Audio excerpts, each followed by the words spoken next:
கண்டு கண்கள் மூடி கண்களை திறந்தேன் காணவில்லை மின்னல் ஒளியை கையில் கொள்ள ஐயோ ஐயோ வசதியில்லை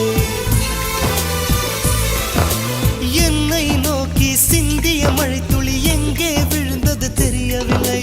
எந்த சிப்பியில் முத்தாய் போச்சோ இதுவரை ஏதும் தகவல் இல்லை அழகே உன்னை காணாமல்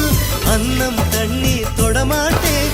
ஆகாயத்தின் மறுபக்கம் சென்றால் கூட விடமாட்டேன் உன்னை காணும் முன்னே கடவுள் வந்தாலும் கடவுளை தொழ மாட்டேன்